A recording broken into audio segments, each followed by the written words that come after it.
Elhamdülillahi Rabbil alemin ve salatu ve selamu ala nebiyyina Muhammed ve ala alihi ve sahbihi ecma'in. Amma ba'd. Biz bugün üçüncü zor günahını alıp getirbiz. Bu günah şulay bir korkunuş. Allah-u Teala bir katı gazap azirlegen. Kim şu günahka bata, şu günahını işli, şu günahını işlevşiler yanına yürü. Haminde Allah Teala Kur'an'ın da bir kup ayetlerinde bu günahını kılışılarını imansızlar deb atay, küfürlükке düşedi. Peygamber sallallahu aleyhi ve sellem hadislerinde de bir kup kisetken bu günah ol sihir. Sihir yaki yani indi bağışçılık da diler, kurezeşlik de diler indi şu sihirnin türü indi sanala. Ol til yağından alsa sihir ol sebebi yaşırılgan yaşırın көрініш. Yani нәрсе деген сөз? Mesela kişi sağ selamet kine yürü, hem kisek kine birinin sebepsiz ağırtıp gite. Hem bu tabiplarga көріне, ma diagnoz koya almıyorlar, sebebin taba almıyorlar. Ne bu inde ihtimali var, ne bu kişiye sihir yasaganların. Çünkü yaşırın sebebi yok. Çünkü bitine kişi ağırtı aldığından birer gamel kılına. Mesela salkın degen şu, salkın jerde kiyinmiş yürürge mümkün, salkın jerde oturga mümkün, yaki skvaznakta bulup, bunun sebebi var ağırtıp gitirge. Ama bu kişinin kisetkine ağırtıp gituşu, ama bir sebebi de bulmaska mümkün. Ama bir sebep bulurga mümkün, o sihir yasavları. Dini yaktan, dini terminologiyası degende, o galimler yanına türlü şeytinde, türlü şeytler bir türlügünü aytıp bulmay, lekin indi bir keng taralganын aytıp keterbiz. Ol kişilerinin araсын buzuşu, alarının tenlerini, hem ruhlarını, canlarını tesir etüşü, yaşırın haldagi yazı, yaki oku, tiyinlev köbü amellerge ol sihir deb aytalar. Bu dini yaktan indi, onun terminologiyası indi. Çünkü sihir işlegende Alar аны türlü yazılar bilen yazalar, birer kağızga degende nasıl okuylar, şunu tüyniler. Mesela kişinin şeçini alıpma, tırnağını alıpma, kartuşkasını alıpma, iğneler kaldılar. Şu şeyinde bütün ameller bu sihir deb atala indi. Hem bilirge kerek sihirçi ol jinler bilen iş ite. Yani jinler sihirçilerge hizmet ite, hem alar sihirçilerge indi buysınıp, kişilerge indi türlü zararlar sağlarlar. Şundan son aytıp ketirge kerek, bu sihirnin indi anın türleri bik köp, hem anın zararı da köp türlü.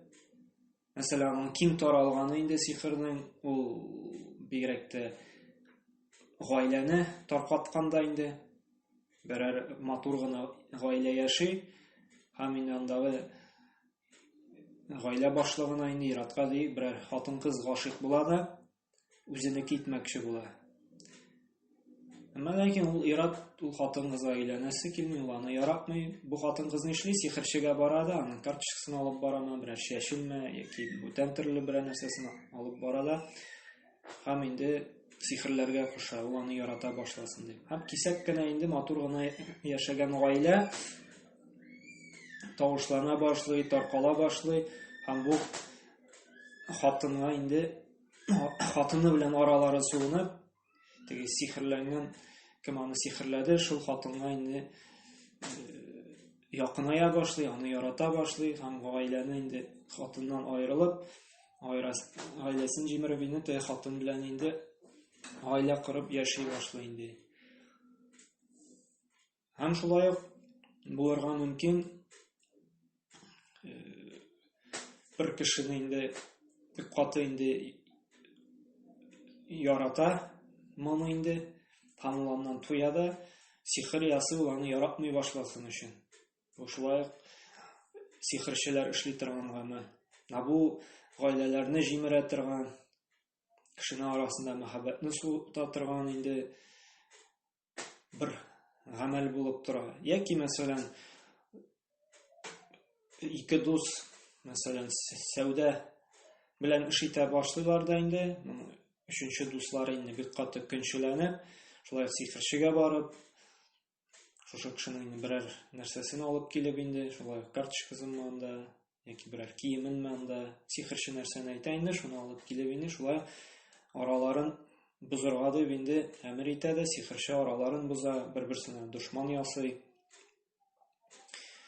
Шулай булырга мөмкин, сау-сәламәт булган кешене көнчелек килеп, авырттыра, берәрне авырту юлыктыра, хәлсезләндерә, һәм бу кешегә инде мондый зыян сала. Менә бу җәмгыятькә сихерне шундый куркыныч ягы булганга, кешеләр арасына инде шундый дошманлык тудырганга, гаиләләрне җимергәндә инде сихерчелек шушы бик зур гөнаһлардан санала инде. Кайбер кеше әйтергә мөмкин, менә бит инде файдасы да бар аның дип, кайбер киләчәкне дә әйтәләр бит, саклап калалар дип. Шуны белергә кирәк, кеше берничек тә киләчәкне белә алмый, киләчәкне белә бары тик Аллаһ Тәгалә генә. Кеше киләчәкне кайберәдә дөрес итеп әйтә, чөнки аңа хезмәтче җиннәре килеп әйтә. Чөнки җиннәр алар күккә күтәрелеп инде, шушы фәрештәләрнең инде эшләрен, әмерләрен тыңлап торалар да, кайбер инде дөрес хәбәрләр ишетелеп төшеп, үзенең сихерчеләренә сөйлиләр, шушы сихерче кешегә әйтә, кайбер сөйләгән хәбәрләре чынлап та дөрес булырга мөмкин, әмма ләкин шушы 100 хәбәрдән берсе генә дөрес була, 99-ы ялган була. Бу үзенә күрә Аллаһ Тәгаләнең кешеләрне сынап карау инде. Бу Аллаһ Тәгаләгә ышана микән, яки инде шушы ялганчыгына. Шуңа кайбер вакытта дөрес әйтүе, ул шушы урланган хәбәр дөрес булса да, Аллаһ Тәгалә сыный гына шушы дөреслекне күрсәтеп инде. Әмма ләкин күпчелек атталар ялганны эшли, һәм белергә кирәк, сихерче һәр вакытта да шайтаннар белән эш итә. Кеше берничек тә киләчәкне инде белә алмый, киләчәкне белә бары тик Аллаһ Тәгалә генә инде. Һәм без инде карап китербез хәзер Коръәнда һәм хәдистән бу гөнаһның шундый куркыныч булуы турында һәм каты газап әзерләнүе турында. Беренче Аллаһ Субханаһу ва Тәгалә Коръәндә 102-нче аятта әйтә, Бакара сүрәсенең 102-нче аятында әйтә: "Валакинна шаятина кафару юаллимуна ан-наса сихран". Ләкин ди шайтаннар да кешеләрне инде сихерләргә өйрәтеп, имансыз, кафир булдылар ди.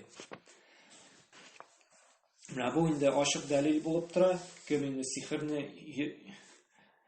сихерчелек белән инде шөгыльләнә, бу инде кешене имансыз ясый. Һәм шулай ук Бакара сүрәсенең инде шул ук 102-нче аятында инде дәвам итеп әйтә, бу озын аят инде шушы сихергә бәйләнеше булган, әмма ди бу ике фәрештә ди сихерне һич кемгә өйрәтмәде ди, яки өйрәтсәләр дә әйттеләр ди, дөреслектә без сезгә сынау өчен Аллаһ безне сихер белән сезне сынар өчен җибәрде ди. Әгәр сихер белән шөгыльләнсәгез, имансыз булырсыз ди.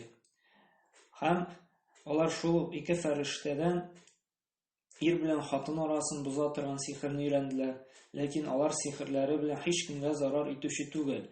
Мәгәр Аллаһның теләге белән генә зарар итәрләр ди.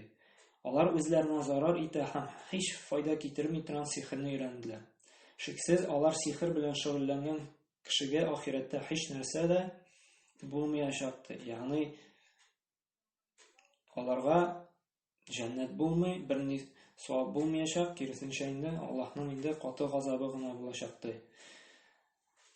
Һәм инде аларның үзләрен сихергә сатулары нинди яман сәүдә ди. Ягъни иҗмахны биреп тамук белән алыштыручы булдылар ди. Әгәр дә шуны белсәләр иде ди. Бу инде фәрештәләр, алар сихерче булмадылар, әмма Аллаһның әмере белән инде төшеп, кешеләргә сынау йөзеннән шушы сихерне өйрәттеләр. Шушы ир белән хатынны аерырга һәм башка төрле инде сихер ысуллары. Ни өчен? Безне сынар өчен. Фәрештәләр килде, кешеләргә өйрәттеләр. Моны инде җиннәр инде өйрәнеп алып, кешеләргә дәвам иттеләр. Шушы сихерне инде өйрәтүен дәвам итүчеләр булды инде. Әмма ләкин белергә кирәк, фәрештәләр сихерче түгел. Алар бары тик имтихан кылыр өчен кешеләрне, белер өчен. Бу бозык, начар гамәлне эшләрләр микән кешеләр, яки инде калдырырлар микән? Иман дәрәҗәләрен тикшерер өчен генә шушы фәрештәләр инде сынап карадылар. Һәм Пәйгамбер саллаллаһу алейһи ва сәлләм үзенең сахих хадисендә әйтте: "Иҗтәнибу саб'a мавиқат" диде. Ярак булыгыз ди, 7 хәлак итә торган, каты иң зур гөнаһлардан диде. Һәм инде сихерне зикр итте. Менә бу шулай без бит инде алдагы дәресләрдә әйткән идек, 7 иң куркыныч һәлак итә торган гөнаһ бар дидек. Шуның берсе инде ул сихер булып тора. Һәм менә шушы һәлак итүче Аллаһның газабына дучар ителүгә сәбәп булучы сихердән сакланырга кирәк, ерак булырга кирәк. Сихер белән, сихерчелек белән инде шөгыльләнергә дә ярамый, шулай ук анда барырга да ярамый. Һәм икенче бер хадисендә Пәйгамбәр саллаллаһу алейһи әйтте, ул безнең инде Муснад Имам Ахмад җыентында килә торган сахих хадис, "Саласатун ла ядхулуна аль-джаннати". 3 кеше ди җәннәткә кермәс ди. Мудмину хамр, ягъни хәмер эчәргә яраткан кеше ди, спиртлы эчемлекләр дигәндә. Ва кати'у рахим, туганлык җепләрен үзүче кеше. Һәм инде мусаддиқу бис-сихр ди, сихергә ышанган кеше ди. Әгәр дә кеше сихергә ышана икән, бу дөрес, бу файдалы, бу кирәкле гамәл дип инде, бу кеше ди җәннәткә керми ди. Шуңа үзебезне тикшерик, без сихерчеләргә ышанабызмы? Аларны файдалы дип күрәбезме? Әгәр дә Алла сакласын инде шуларга инанабыз икән, ышанабыз икән, мондый кеше инде җәннәткә керми ди. Һәм без моннан куркырга тиешбез, инде сакланырга тиешбез. Һәм Пәйгамбәр шулай Абу Дауд җыентында килә торган сахих хадистә әйтте, "Ар-рука ват-тамаим ват-тивала ширкун" диде. Ар-рука дигән сүз ул эшкерү дигән сүз. Ләкин эшкерүнең инде бар яхшы эшкерү инде рөхсәт ителгән бар. Шулай эшкерү, әгәр дә ул сихер ырымнары төрле әфсеннәр белән, русча әйтсәк, языческие заклинаниялар белән сихерчеләр эшкерүе ди. Һәм ди талисманнар тагу ди. Кеше бит талисманнар тага сакласын өчен аларны. Төрле анда күз тиюдән, анда бозыклыклардан, анда бәхет китерсен өчен дип инде медальончиклар тагалар бит инде бәхет өчен дип анда уңышлы булсын эшләрем дип сакласыннар ди, төрле бәла казалардан инде шул талисманнар тагучы ди. Һәм тивала ул нәрсә дигән сүз? Менә бу сөйләп киткән иң бит кешене сихерләп сөйдерү, яраттыру, үзеңә карату. Бер кешене ярата башладың, әмма ләкин ул сине яратмый.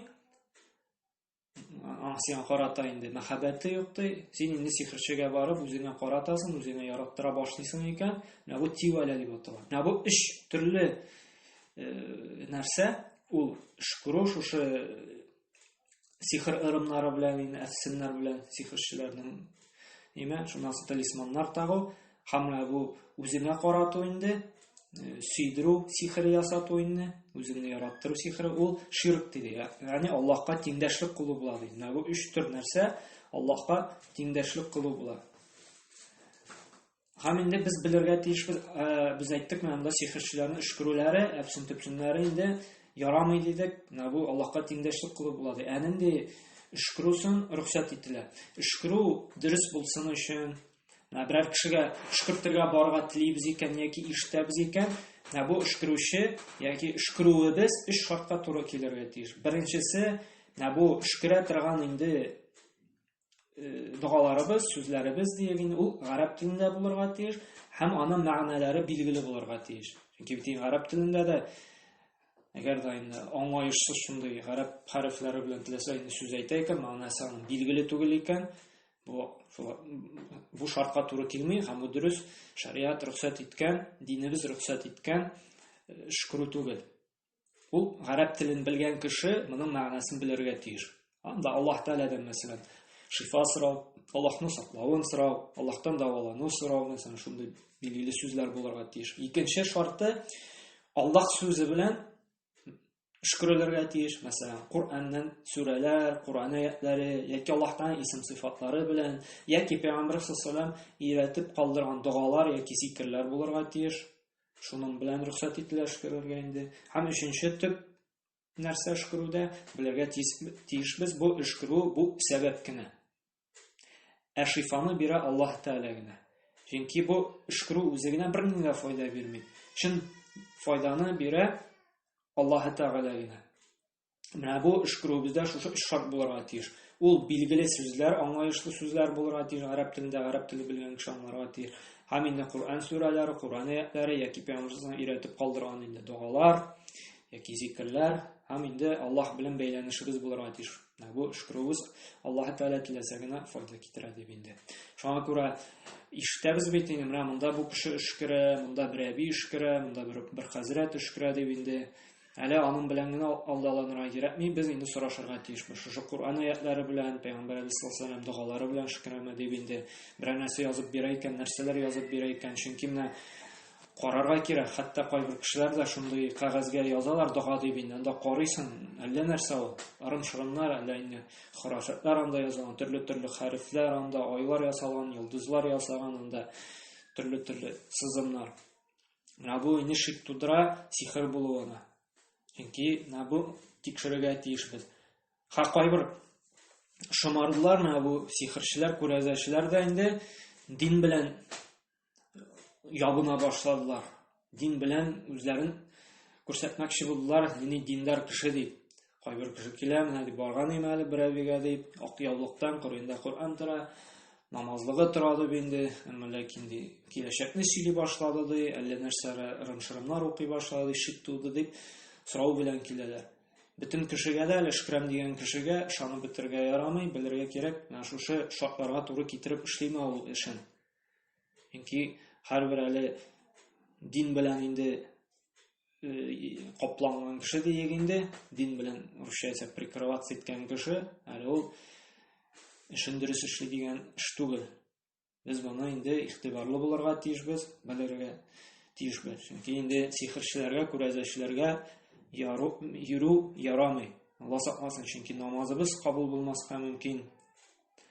Чөнки Пәйгамбәр саллаллаһу алейһи ва сәлләм нәрсә Муслим җыентында килә торган сахих хадисендә: "Мен ата аррафан фасалаху ан шай'ин фасаддaqahu лам туqbal lahu салатан 40 йawman" диде.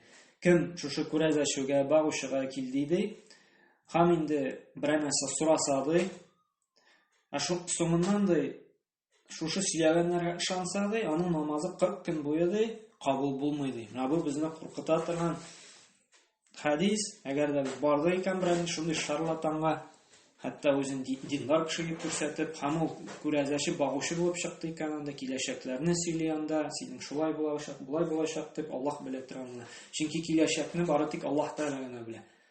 Бүтән бер кемдә киләчәкне белми. Аллаһ кына киләчәк тормышыбызны нәрсә буласын, нәрсә булачагын ул гына белә. Кем инде мин киләчәкне мин беләм дип сөйләгән кеше, ул Аллаһ Тәгалә белән үзен бер тигез күргән кеше. Мин беләм дигән кеше. Бер дәрәҗәгә куй Аллаһ Тәгалә белән. Без мусламаннар шанабыз, Аллаһ Тәгаләне киләчәкне белә. Һәм тагын да куркынычы бар. Пәйгамбәр саллаллаһу алейһи ва сәлләм бу дәвам җыентында килә торган хадисендә: "Мен атакахина фасаддaqahu бима yaqul faqad kafara bima anzala ala Muhammadin sallallahu aleyhi ve sellem" ди. Кем ди шушы багучыга, күрәзәчегә барды икән ди, һәм аның сөйләгән сүзләренә калбы белән чынлап торып инанса ди, ул кеше ди Мөхәммәдкә ди саллаллаһу алейһи ва сәлләм индерелгән Коръәнгә һәм шушы ислам диненә ышанмаучы имансызлардан булды ди. Бу тагын да куркыта. Тегесендә 40 көн намазыбыз кабул булмаса, монсында инде Алла сакласын, имансыз булуыбыз да бар. Әгәр дә барып өйе дөресен сөйли бу, менә туры килә бит, менә туры килде бит, ул бик файдалы кеше, кирәкле кеше дип инде һаман шушы багучы сихерчеләрне якты икән, чынлап торып инанган икән, калбы белән ышанган икән, Алла сакласын, бу кеше нәрсә диде, Пәйгамбәр саллаллаһу алейһи ва сәлләм имансыз була диде. Моннан инде сакланырга кирәк һәм аларга гына бу сихерчелек белән эшләргә ярамый дигән генә түгел, хәтта бу сихерчеләргә, күрәзәчеләргә барырга да ярамый. Аны инде без якыннарыбызга, туганнарыбызга инде әйтергә, аңлатырга тиешбез. Һәм шулай тагын бер дәлил, Пәйгамбәр саллаллаһу алейһи ва сәлләмнең инде Нәсаи җыентында килә торган хадисе: "Мен aqada 'uqdatan thumma nafasa fiha faqad sahara wa man sahara faqad ashraka wa man ta'allaka shay'an ukila ilayhi" ди. Ким түйен бәйләсә ди, чөнки беләбез, сихерчеләр түйен бәйлиләр. Чәчеңне алыпма, тырнагыңны алыпма, карточканы алыпма, берәр төрле бүтән нәрсәләрне алыпма, түйен бәйлиләр дә шуңа өрәләр. Бу өрә ди, Пәйгамбәр нәрсә ди? ул сихерләнгән булыр ди. Кем инде сихерләсә ди, ул Аллаһка тиңдәшлек кылган булыр ди. Һәм кем үзенә берәр нәрсә илсә ди, яки тагып куйса ди, асып куйса ди, ягъни шушы талисманны муеннамы, кулынамы, анда бармагынамы, яки иеннәме, машинасынамы инде, һәм шуңа инде ышанса да инде, Аллаһ та шушы әйбергенә аны тапшырыр ди. Нәрсә дигән сүз? Без бит мусламаннар тәвәккәллибез, ышанабыз, барлык эшебезне, барлык гамәлләребезне Аллаһка тапшырабыз. Аллаһ Тәгалә ярдәм итә. Кем инде менә бу талисманнарга тапшыра, бөтен эшен тәвәккәл кыла, Аллаһ та шуларга тапшырам ди аларны ди. Бу бит талисманнар анда агач кисәгеме, таш кисәгеме, анда кагаз кисәгеме, пластмасс кисәгеме, анда алар бит үз-үзләрендә саклый алмый. Ул агачларны, пластмассларны анда кагаз кисәгеме утка атсаң янып бетәләр, юкка чыгалар. Алар үз-үзләрен саклый алмагач, ничек инде кешеләрне саклый алсын. Кеше бит инде нәрсәне саклар, берәр нәрсә, берәр кемне саклар өчен, ул башта үзе өчен сакларга тиеш. Русча әйтсәк, сам за себя должен постоять. Үзе өчен үзен саклый алырга тиеш иң беренче. Аннары гына калганнарны саклый ала. Монда бит үз-үзендә саклый алмагач, ничек инде бүтән кешене саклый алсын. Һәм менә шуны үз-үзендә саклый алмаган әйбергә тапшыра ди Аллаһ Тәгалә. Кур'ан бу тагын күрсәтә, бу талисманнар тагын инде нинди куркыныч нәрсә икәнен инде. Һәм шулай ук белергә кирәк, бу сихернең бер төре, ул шулай ук астрология, йолдызларга карап инде киләчәкне әйтү, йолдызларга карап инде кешенең гороскопын төзиләр анда. Бу йолдыз астында бу кеше инде бәхетле була, яки бәхетсез була, моның инде сәфәре уңышлы була, уңышсыз була, моның сәүдәсе инде бик акчалы була, яки киресенчә инде бу сәүдәсе банкрот була дип. Бу астрологияны өйрәнү, астрология белән шөгыльләнү, йолдызларга карап киләчәкне әйтү, гороскоплар уку, шулай ук сихернең бер төре булып тора. Моннан шулай укудан да, һәм моның белән шөгыльләнүдән дә ерак булырга кирәк. Монда бу тамаска кирәк. Бар астрономия, шушы йолдызларны өйрәнү, планеталарны өйрәнү, монсы рөхсәт ителгән. Монсы инде шушы сихер белән бәйле түгел. Астрология инде менә шушы сихерчелек белән бәйле. Йолдызларга карап киләчәкне сөйләп, бу катгый тыелган нәрсә, моннан ерак булырга кирәк. Чөнки Пәйгамбер саллаллаху алейһи нәрсә диде? Абу Дауд җыентында килә торган сахих хәдисендә, кем من اقتبس شعبة من النجوم فقد اقتبس شعبة من السحر زاد ما زاد диде. Кем астрология гыйлемен алса ди, һәм аның белән кулланса, яшәсә ди, ул кеше бераз сихер гыйлемен алып, аны кулланган буладыр ди. Һәм кем инде ул гыйлемне һәм шушы гыйлемне арттырып, гамәлен арттырса ди, ул кеше инде гынаһын тагын да арттырган булыр диде. Бу хадис тагын да кисәтә безне сихернең бер төре, шушы гороскоплар укудан, шушы астрологияны өйрәнүдән безне кисәтә, туктата. Һәм без моны үзебез генә туктап калырга тиеш түгел, без калганнарга да, якыннарыбызга, гаиләбезгә дә сөйләргә, аңлатырга тиешбез. Шушы гороскоплар укудан да, шушы сихерчеләргә йөрүдән дә, шушы күрәзәче багучылар белән дә, аның төрләре бик күп төрле. Аның саны бетергесез. Карта ачылмаганда, анда кофе эчеп инде аста калган, шушы кофеның калган кайбер билгеләреннән карап киләчәкне сөйлиләр анда. Һәм башка төрле сулары күп. Әмма ләкин без нәрсә диек? Киләчәкне Аллаһ Тәгалә белә, бәхетне дә Аллаһ Тәгалә генә саклый. Күрә шушы сихердән, багучылардан, анда күрәзәчләрдән сак булырга кирәк инде. Һәм инде шушыны сөйләргә, аңлатырга кирәк. Һәм инде өшкерүче кешеләрне ишетсәк, без башта инде сорарга тиешбез. Ничек итеп өшкерә ул? Шундый теләсә инде язулар язып бирмиме? Бары тик Кур'ан аятлары белән генә өшкерәме? Пәйгамбер саллаллаһу өйрәткән дугаларыннан гына өшкерәме? Әгәр дә җин ырым-шырымнар анда, әпсен-төпсеннәр була икән, бу кешедән ерак торырга кирәк. Бары тик иманлы, тақвалы, Аллаһтан куркучан бәндәләренә генә йөрергә кирәк. Өшкертергә, дәваланырга инде. Һәм Аллаһ субханаһу ва тәгалә инде тауфик сорыйм, иң беренче үземә, аннан соң сезгә инде шушы бозык гамәлдән ерак булырга, һәм инде якыннарыбыз да, гаиләләребез дә шушы зур гөнаһтан ерак булсыннар, Аллаһ Тәгаләнең иминлеге астында гына яши күрсеннәр. Субханакалла бихамдика, ашһаду ан ла илаха илля анта, астагфирука ва атубу илейк.